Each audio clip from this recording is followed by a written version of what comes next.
Welcome to Cam Look, your daily dose of the Cincinnati Art Museum. Each weekday, a staff member or volunteer will be sharing an object from the permanent collection and posing questions for discussion. Please check back at 10 a.m. every day for a new work and a new conversation. My name is Erin and I am the assistant here in the Rosenthal Education Center. I would like to thank docent Kent Anderson for collaborating with me today on our Cam Look. Since the 1400s, Europeans have exploited Africa for its raw materials, including rubber, timber, diamonds, and gold. The outposts they established for trading and mining were later used to operate the transatlantic slave trade of the 19th century. The Europeans found a huge variety of cultures, religions, languages, customs, and ethnic groups, and they found art unlike anything they knew from Europe or Asia.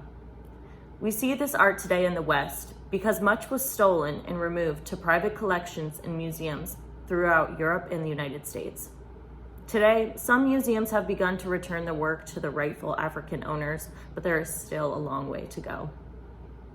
African art was used as an integral part of society's rituals, dances, and ceremonies, unlike Western work. And perhaps the most familiar form in African art is the mask. Masks have enormous power in traditional African art.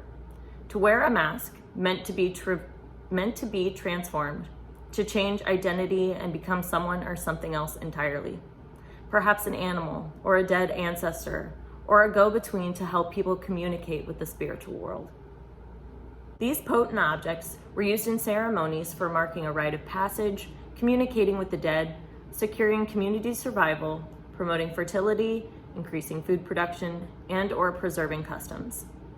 The users believed they had the power to capture and control life forces when activated by tribal rituals and ceremonies. Wearing the mask was a sacred and deeply spiritual act. These powerful objects were made from ordinary materials easily found throughout Africa. This included wood, cloth, beads, shells, raffia, feathers, metal, and were designed by craftsmen who enjoyed special status throughout the community. As we can see from examples, some masks fit over the entire head while others sit just above the face. Once the mask was complete, community elders performed a special ceremony to allow the spirit or animal depicted to inhabit the mask and take power before being worn. When the mask was no longer able to be worn, a similar ceremony was performed to remove that power. Mask design ranges from relatively simple carved wooden facial masks to large and elaborate masks with a tall headdress made of many different kinds of materials. Every mask has a specific meaning, and most traditions produced a variety of designs for different purposes. This mask from our collection is a painted wooden mask with an extension for the head. And here's another with raffia and pottery. Notice the different facial expressions here. And this one made from wood, metal, beads, and shells. Animals were a frequent theme in African masks. Some of the most common animals that were used include the buffalo, hyena, hawk, crocodile, and antelope. Sometimes one mask would depict details from a variety of different animals for extra potency. These masks feature symbolic spiders and an antelope complete with horns. The bold abstract designs of these masks influenced some European artists.